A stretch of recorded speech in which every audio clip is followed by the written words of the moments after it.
आता तुम्ही बोलता बोलता ना एक मेनोपॉजमध्ये बायका फार ॲक्टिव्ह नसतात असा एक मिसकन्सेप्शन क्लिअर आउट करण्याचा प्रयत्न केला. मला वाटतं भीती ना ती मिसइन्फॉर्मेशन आणि मिसकन्सेप्शन्समधनंच येतं. त्याचं एक मुख्य कारण तुम्हाला त्याबद्दल आयदर अनभिज्ञता आहे, तुम्हाला काही कळत नाही त्याबद्दलचं, किंवा तुम्हाला त्याबद्दलची चुकीची माहिती आहे. आपल्याला अशा काही एक 2-3 मिथ्स ब्रेकडाऊन करता आल्या, की त्याच्यामुळे खरं तर एक खूप मोठी भीती आहे सेक्स किंवा त्या कृतीला घेऊन. म्हणजे जसं परफॉर्मन्सबद्दलचं आहे, किंवा लिंगाच्या ताठरतेबद्दल आणि त्याच्या साईजबद्दलच्या मिसकन्सेप्शन्स आहेत. अशा काही मिसकन्सेप्शन्स आपण डिमिस्टिफाय करू शकतो, काही ज्या गैरसमजुती आहेत, ज्याच्यातनं खरं तर ही भीती जन्माला येते. आणि जर त्या तिथेच त्यांना आळा घातला आणि त्या तिथेच त्यांचं योग्य सोल्युशन मिळालं तर आपल्याला त्या ॲड्रेस करता येतील. पहिलं सगळ्यात misconception, sex is pain. Sex is never pain. Sex is always pleasure. माझ्या मते प्रेमाची सगळ्यात actionable pleasurable language is sex. त्यामुळे ती एक भाषा आहे. आपण ते म्हणजे मला कन्नड माहीत नाही, मला कन्नड मी कधी ऐकलं नाही. कोणीतरी एकदम कन्नडमध्ये बोलायला लागलं आणि मला वाटतं तो मला शिव्या देतो आहे. So I don't know that language. Okay, तो language of sex is altogether a different ball game, जे आपल्याला माहीतच नाही. आपल्याला लहानाचं मोठं होताना सेक्समध्ये काय नाही करायचं हे सांगितलं गेलेलं आहे.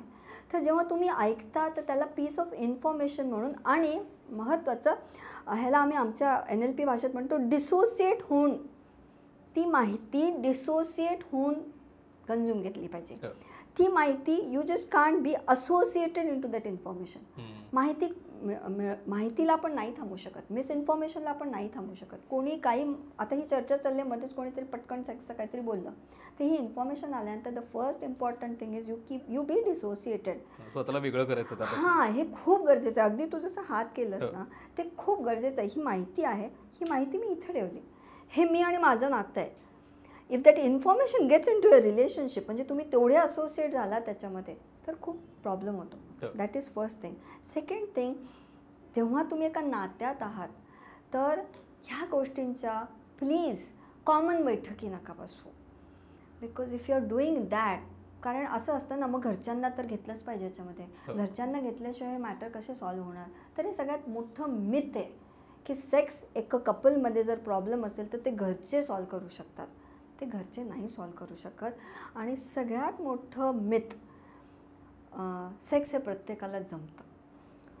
प्रत्येकाला नाही जमत हो, नाही जमत. आपण जन्माला आलो आहे म्हणजे ती स्किल शिकूनच आलो आहे का, तर नाही आलो आहे. आपण जन्माला ती स्किल, जन्माला आल्यानंतर आपल्याला फक्त आईचं दूध कसं प्यायचं होतं हीच एक ॲक्टिव्हिटी, आणि रडणं, ह्या 2 ॲक्टिव्हिटी आपण बाय डिफॉल्ट घेऊन आलो. ह्या पलीकडे आपण सगळं शिकतो आहे. तर आपण शिकलो का सेक्स? बरं, हे जेव्हा मी असं बोलते ना, तर ह्याचा अर्थ मॅडम तुम्ही लग्न आधी करा म्हणताय. मी लग्न आधी करा नाही म्हणत आहे. I have so many cases जिथं व्हर्च्युअल रिलेशनशिपमध्ये तुम्ही 3-3, 4-4 वर्ष आहात आणि मग तुम्हाला असं वाटतं वी आर सोलमेट, आणि मग तुम्ही लग्न करता. मग तुम्ही पहिल्यांदा तो ऑर्गन बघता एकमेकांचा. At least have some space where you have a vocabulary to talk on it. Don't assume, please don't assume की प्रत्येकाला सेक्स जमतंच, प्रत्येकाला सेक्स आवडतंच, प्रत्येकाला सेक्स करायचंच आहे.